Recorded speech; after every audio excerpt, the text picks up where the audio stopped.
That's so sad. That's so depressing.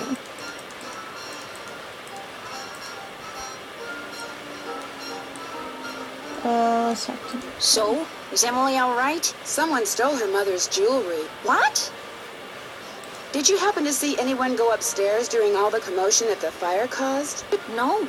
You mean someone stole it while everybody was rushing around trying to put out the fire? Hypers! If you can't trust a fireman, who can you trust? Emily said you were the only one who knew she had that jewelry. When Gloria was alive, she could have told people about it, or people may have seen her wearing it. And when she died, they knew the jewelry had to be around here somewhere, right? Does anyone in particular come to mind? Sorry. It's been hard enough getting to know Emily, let alone anyone else in this backwater burg. Well, guess better go call the sheriff. Is that your car I saw when I drove up the driveway? My old rust bucket's parked out back where nobody'll see it.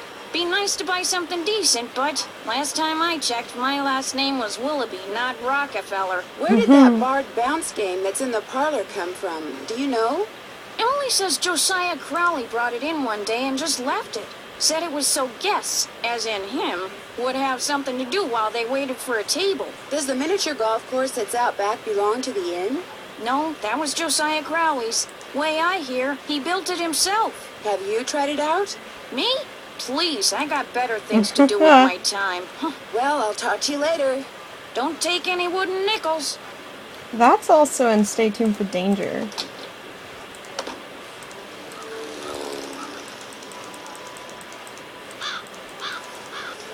Got it. Looks like someone recently had a key appraised. Neat.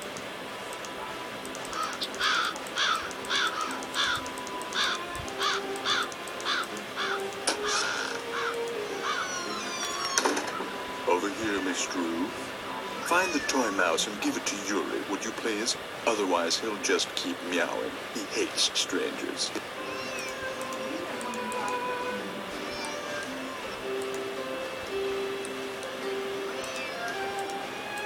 Here it is. Kitty key.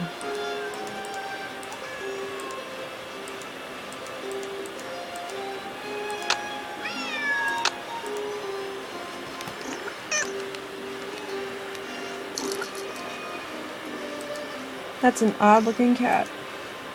I'm not a cat fan. How nice of you to drop by. And thank you for walking instead of parking in the driveway. I'm expecting a pupil. I'd hate for her to have to park on the road. Mr. Topham? Richard Topham at your service. Did someone tell you I was coming? If one is to teach others how to develop and use their paranormal gifts, it's only logical that one must possess such gifts oneself. I hope I'm not disturbing you.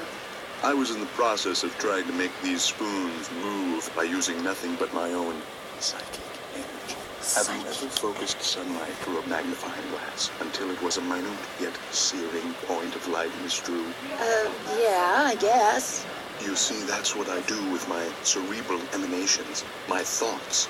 I focus them until they're a beam of pure energy which ultimately disrupts and transforms the molecular force surrounding the target object. Is that what you teach people in your school? How to beam their thoughts? I take them through exercises designed to help them increase their output of phantasmic energy. If you want to sign up for an introductory session, I believe I have an opening today. What I'd really like to do is talk about Josiah Crowley. Oh. I'm afraid I'm busy, young lady. Far too busy to engage in idle conversation. When would be a good time for me to come back?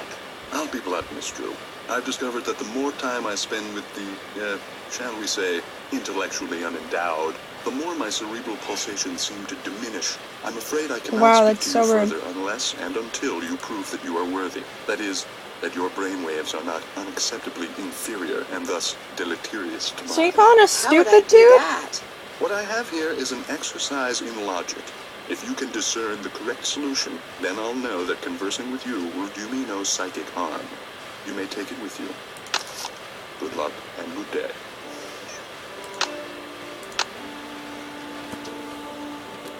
All wet. That looks right. Dollop. Am I smart or what? No, I'm the smart one.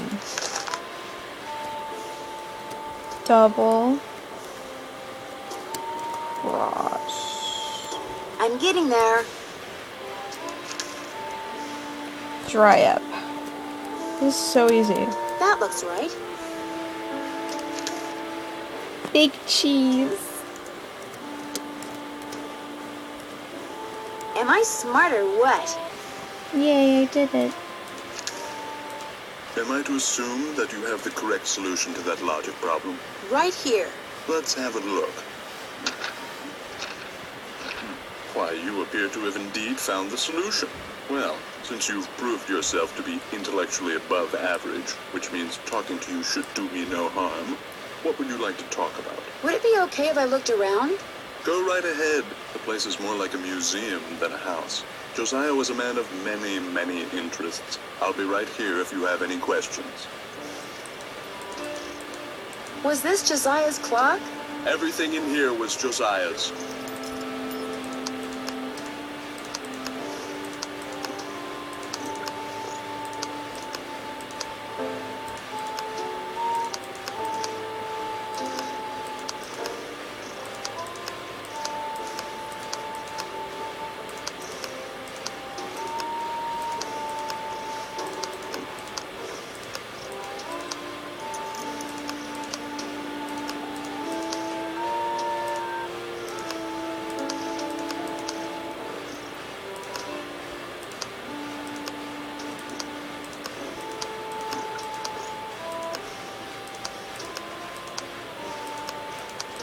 Got it.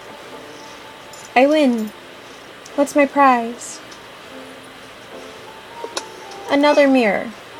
Nice.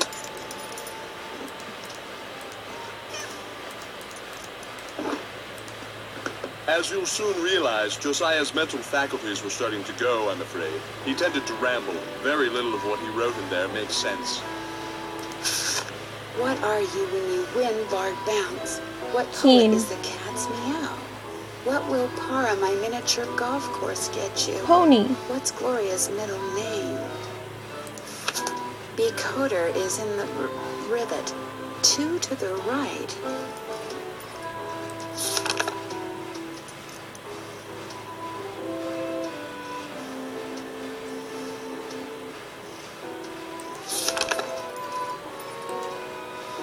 Oh, he bought a horse from the carousel.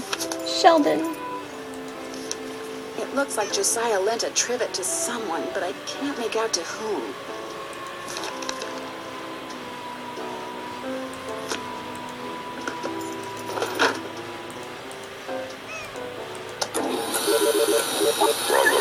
That's creepy.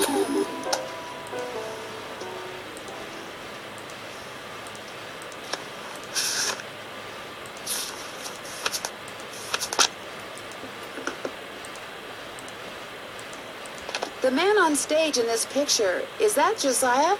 Yes, that's from a production of A Midsummer Night's Dream that he directed and starred in. It closed after 2 nights, but he didn't care. He loved that play. Oh.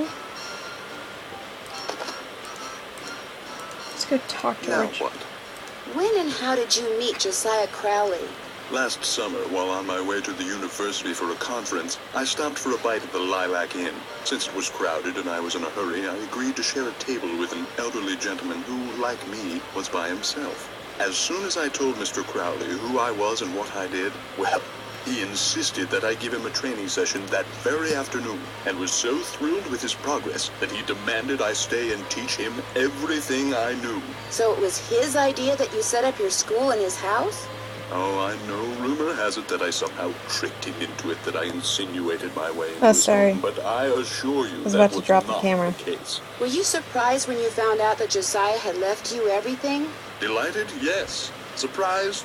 Not really. Josiah was all alone, you see, surrounded by people like the Crandalls and that banker, Jim Archer. People who were nice to him only because they knew he had money. What's in No, the carriage house because he was that's a out nice, back? Do he you was know? a nice man. That was Josiah's workshop.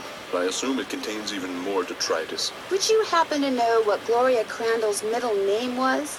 I haven't the foggiest. Did you hear about the explosion and fire at the Lilac Inn this morning? I heard the explosion and fire. Ruined my 9 o'clock session. Did you hear that the inn might have to close for a while? That's a shame. I rather like waking up to the odor of fresh-baked pies. And I rather like Emily Crandall, although I doubt the feeling is mutual. Did you get along with her mother? I get along with everyone. Well, at least I did. You see, the fact that Josiah left everything to me made some people around here, including Emily and now this Jane Willoughby, very bitter. It hurts me, of course, but it's human nature, I suppose. It was nice talking to you. It's human I'm sure it nature. was.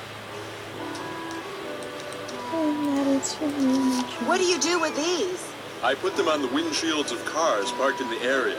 Great advertising. Ever put them on cars at the Lilac Inn? All the time. I've gotten quite a few pupils that way. I'm afraid that fire today was as unfortunate for me as it was for Miss Crandall. It's a clown.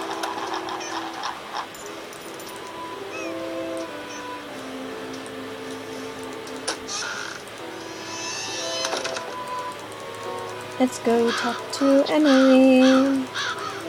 Even though we're supposed to go to the bank.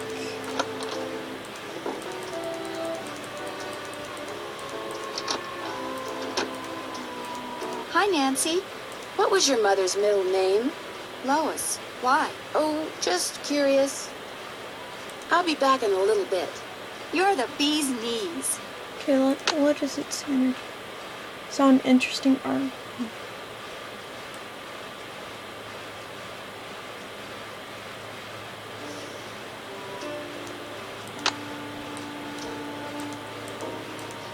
Omar, there we go. So it's Keen, Pony, and Omar, and Lois to open the workshop.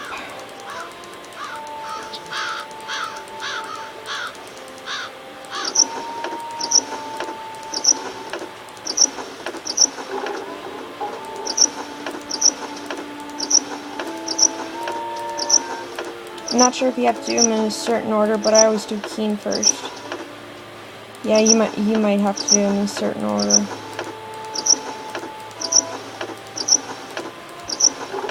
So it goes Keen, Omar,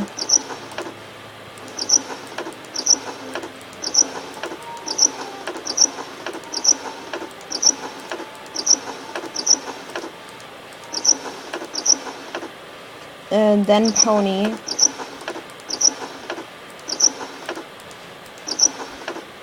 And then Lois, or whatever, how you pronounce it.